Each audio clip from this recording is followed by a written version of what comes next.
Yuk adik-adik, sebelum kita mendengarkan firman Tuhan, kita doa dulu ya. Lipat tangannya, tutup matanya. Tuhan Yesus, terima kasih kami sudah memuji dan memuliakan nama-Mu. Tiba saatnya sekarang kami akan mendengarkan firman-Mu. Berkati kami, berikan Roh Kudus-Mu supaya kami dapat mengerti Tuhan. Berkati kakak pembina yang akan mengajar. Hanya di dalam nama Tuhan Yesus, nama yang berkuasa. Haleluya. Amin.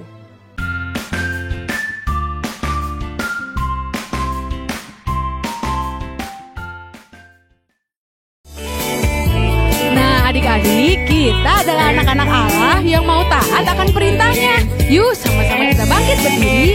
Kita mau menari dan memuji Tuhan. Ikuti gerakan Kak Kristi dan Kak Diana ya. Aku inilah anak Allah yang telah ditebus oleh darahnya. Aku mau jadi yang terbaik, hidup suci di hadapan Allah. Sekali lagi, aku inilah anak Allah yang telah ditebus oleh darahnya. Aku mau jadi yang terbaik, hidup suci di hadapan Allah. Bila iblis menyuruhku berbohong, gak mau. Bila iblis menyuruhku mencuri, ogah ah. Bila iblis menyuruhku bertengkar, sorry lah ya. Lebih baik ku usir dalam nama Yesus. Aku inilah anak Allah yang telah ditebus oleh darahnya. Aku mau jadi yang terbaik, hidup suci di hadapan Allah. Bila iblis menyuruhku berbohong, gak mau. Bila iblis menyuruhku mencuri, ogah ah. Bila iblis menyuruhku bertengkar, sorry lah ya.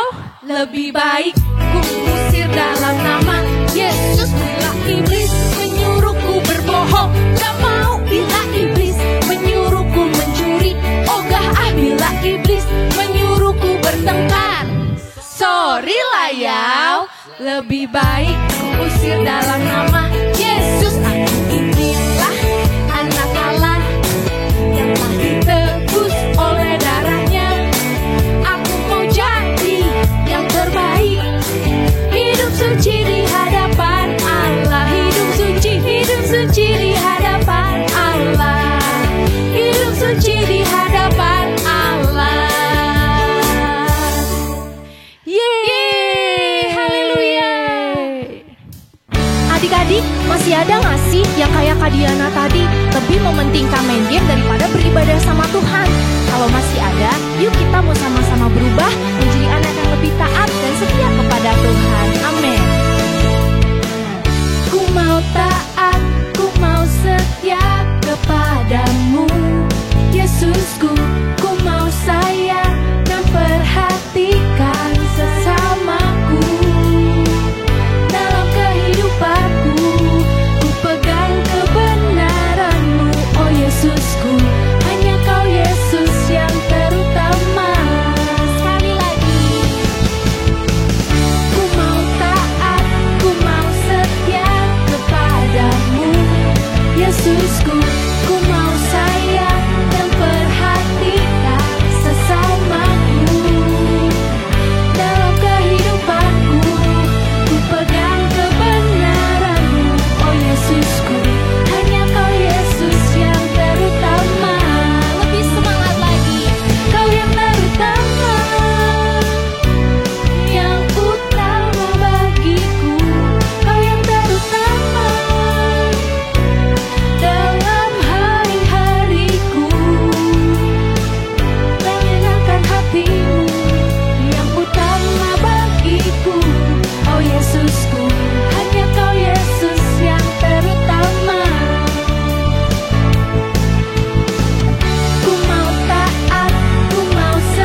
Kita adalah anak-anak Tuhan yang mau selalu taat dan setia sampai selama-lamanya.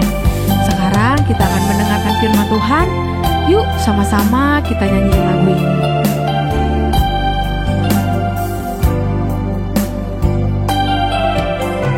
Ku tak membawa apapun juga saat ku datang ke dunia. Ku tinggal semua pada akhirnya saat ku kembali ke surga. Inilah yang ku punya, hati sebagai hamba yang mau taat dan setia padamu Bapa. Kemanapun ku bawa, hati yang menyembah dalam roh dan kebenaran sampai selamanya.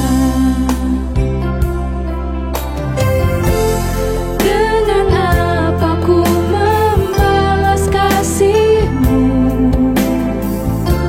Segala yang ku punya itu milik-Mu. Yuk sama-sama kita angkat tangan kita.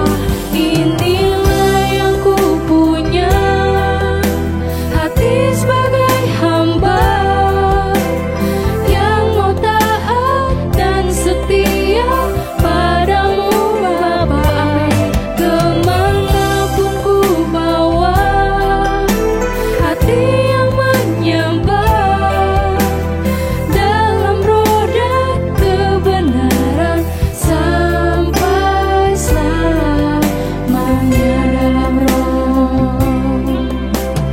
Dalam roh dan kebenaran sampai selamanya.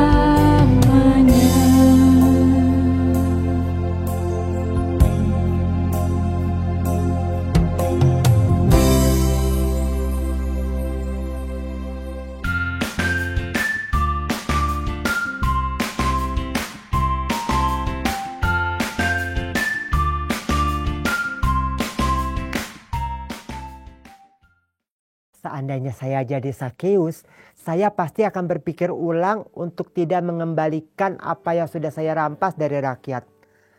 Lalu kalau seandainya saya jadi Petrus, saya sudah terlanjur malu, sudah mengkhianati Tuhan Yesus dengan cara menyangkal, dan saya mungkin akan seterusnya tidak lagi mau mengakui bahwa saya ini pengikutnya Kristus.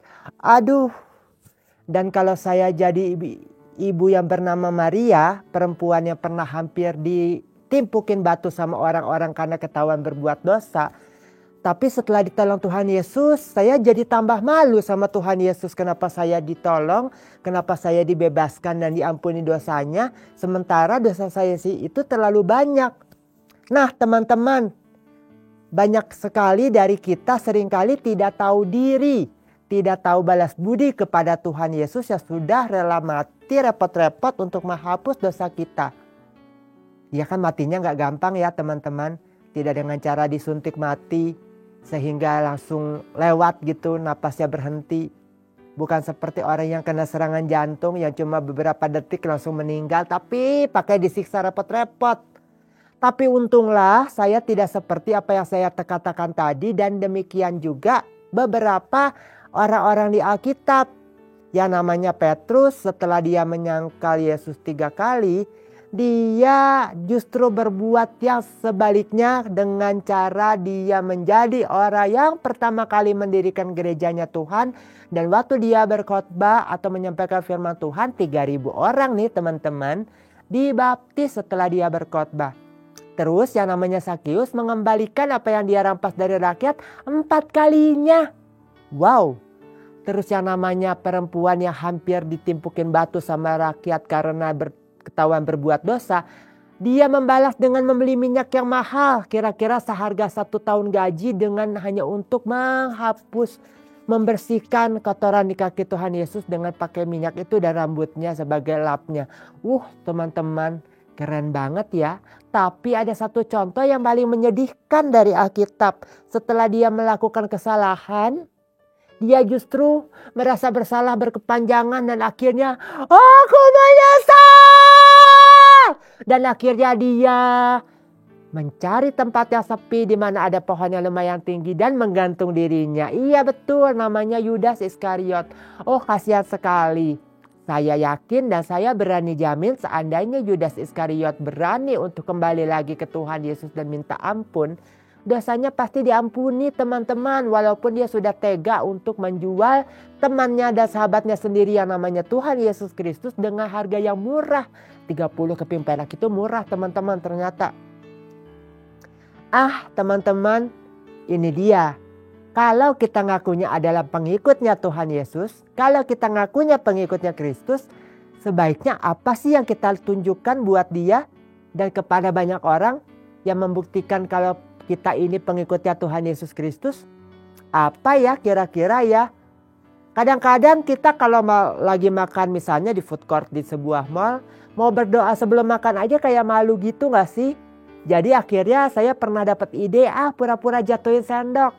Sambil saya ngambil sendoknya ke bawah, terus sebelum saya kembali lagi posisinya tegak di atas kursi di meja, saya sambil itu saya berdoa.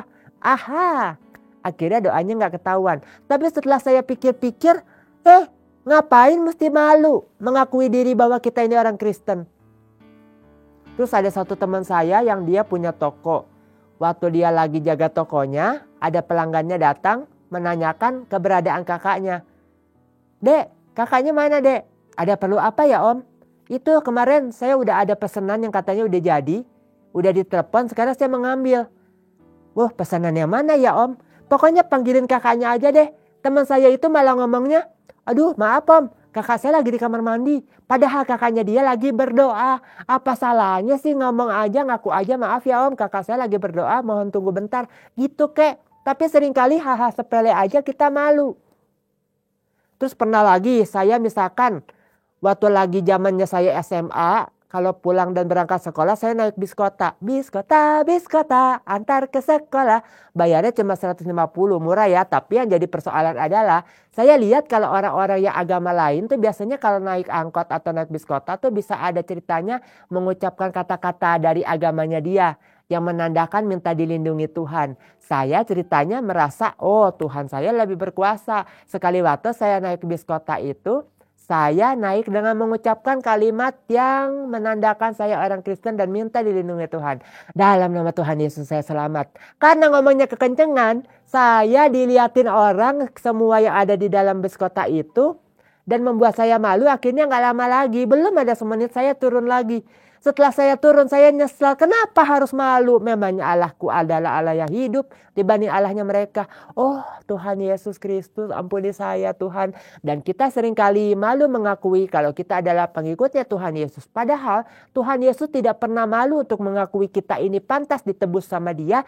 Dengan dia melakukan, mau dihukum dengan bentuk hukuman yang paling hina. Nah, sekarang mungkin kamu selama ini bertanya-tanya, Kak Audi, kenapa sih kalau yang namanya Tuhan Yesus itu dihukumnya begitu doang? Menurut aku kurang sadis Kak. Kenapa gak Tuhan Yesusnya dipotong-potong? Kenapa gak dimutilasi? Tuhan Yesus mati di kayu salib bukan dengan tujuan supaya mau menunjukkan paling sadis atau paling mengerikan. Itu kurang. Harusnya tuh Tuhan Yesusnya tuh disayat-sayat gimana kayak kau ini. Tapi Tuhan Yesus itu dengan seizin dari Tuhan Allah Bapa di surga mau menjalankan hukuman bukan masalah paling tersiksa atau paling mengerikannya, tapi itu adalah bentuk hukuman paling memalukan yang pernah ada di bumi ini. Pembuatnya film The Passion itu, Bapak Mel Gibson pernah bilang, saya cuma bisa bikin kejadiannya itu di film 40% dari kejadian asli. Karena kejadian aslinya teman-teman, jadi kurang dari separohnya yang bisa dia bikin. Kejadian aslinya Tuhan Yesus itu benar-benar tanpa sehelai pakaian pun, sehelai benang pun. Dan badannya tuh sudah tidak bisa lagi benar-benar berdiri lurus. Film The Passion masih bikin Tuhan Yesusnya masih berdirinya lurus waktu dia disalib. Dan cuma paling tangannya yang dibikin waktu ada adegan tangannya mau dipaku harus ditarik sampai dia kesakitan. Itu udah keren banget. Dan lebih banyak lagi film-film tentang Yesus disalib. Yang lainnya lagi tuh Yesusnya masih kelihatan lukanya sedikit, badannya masih lurus. Tapi Tuhan Yesus itu sebagai Tuhan kita, pemiliknya dunia ini, pemiliknya alam semesta ini, yang menciptakan kamu dan saya. Tapi dia mau menjalani hukuman yang paling menjijikan dan paling hina, memalukan. Kalau dia mau melakukan itu cuma demi buat kamu dan saya yang sebenarnya tidak pantas diselamatkan dari hukuman dosa yang namanya neraka. Kenapa kita malu teman-teman mengakui dia adalah Tuhan kita? Sekali lagi, Tuhan Yesus sudah mau repot-repot melakukan jalannya hukuman yang benar-benar memalukan dan menjijikkan buat cuma menghapus dosa kamu dan saya. Berarti dia mau mengakui kita sebagai orang yang pantas dianggap sebagai orang berharga di matanya Tuhan. Tapi kenapa kita balasannya justru kita malu mengakui dia di depan banyak orang bahwa kita ini pengikutnya dia. Dan kita seringkali akhirnya sama seperti Petrus. Takut Kak kalau ngaku-ngaku Kristen nanti takut kalau ada kerusuhan kena duluan. Sekarang lagi musimnya gereja-gereja ditutup. Tuhan Yesus juga tidak cari aman. Waktu dia berdoa di Taman Getsemani, dia kan mau untuk menjalankan itu. Walaupun dia tahu bakalan sakit dan bakalan sangat tidak enak. Kalau Tuhan Yesus mau menjalankan masa-masa tidak enak cuma karena dia mengasihi kita, apakah kamu dan saya tidak mau menjalani sesuatu yang belum tentu gak enak cuma karena kamu takut mengakui Yesus depan orang banyak? Nah, ada satu ayat di Alkitab di Matius 10 ayat 32. Kita bentuk huruf M ya. Matius 10 ayat 32. Matius 10 ayat 32. Nah, bunyi ayatnya adalah semua orang yang mengakui Allah di depan banyak orang, Allah juga akan mengakui dia di hadapan Bapa di sorga. Nah, jadi teman-teman kalau mau dihafalkan lagi, dimundurin aja videonya. Dan yang penting tunjukkan, kamu pikirkan perbuatan apa, karakter apa yang bisa kamu tunjukkan ke orang banyak untuk menandakan, membuktikan kamu ini adalah pengikutnya Tuhan Yesus Kristus. Salah satunya ya seringkali Kakak Audi tidak pernah bosan untuk mengajarkannya kepada kamu adalah kamu harus hidup seperti yang Tuhan Yesus mau. Dan itulah yang namanya membalas kebaikan Tuhan yang sudah mati bagi kita agar kita bisa hidup bagi Dia. Sampai ketemu lagi teman-teman. God bless you.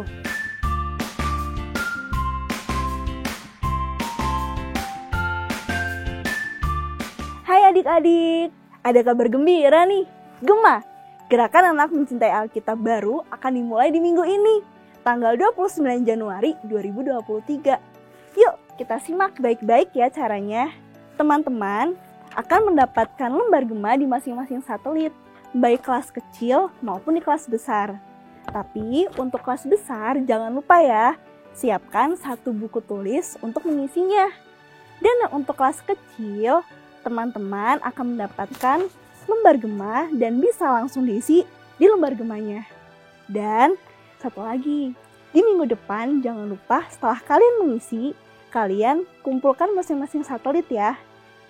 Karena kalian akan mendapatkan kartu gema yang akan diberikan cap oleh para pembina sekolah minggu di masing-masing satelit. Nah, jadi teman-teman tetap terus semangat ya dan terus tekun dalam mengerjakan dan membaca Alkitab. Tetap semangat. Hai adik-adik, apakah kamu selama beribadah online ini kepikiran mau memberikan persembahan, tapi kantong persembahannya nggak ada? Gimana ya Kak? Nah, kamu bisa mentransfer persembahan kamu ke nomor rekening BCA berikut ini. Atau kamu juga bisa men-scan QR Code yang ada di layar ini. Minta tolong mama papa atau kakakmu untuk membantu kamu ya. Ingat, ketika kita memberikan persembahan, taruh nama lengkap dan satelit ibadah kamu. dan berilah dengan hati yang bersukacita, karena Tuhan menyukai pemberi yang memberi dengan sukacita. God bless you. Adik-adik, ibadah hari ini sudah selesai. Tapi sebelum kita berakhir, sebelum kita tinggalkan tempat masing-masing, kita berdoa dulu ya. Tuhan Yesus, terima kasih untuk hari ini. Terima kasih Tuhan Yesus buat kesempatan hari ini. Hari ini Tuhan Yesus, kami berdoa Tuhan Yesus untuk bangsa dan negara kami, untuk kota di mana kami tinggal, untuk orang tua kami Tuhan Yesus, untuk semua kesehatan, semua berkat yang Engkau berikan atas kehidupan kami.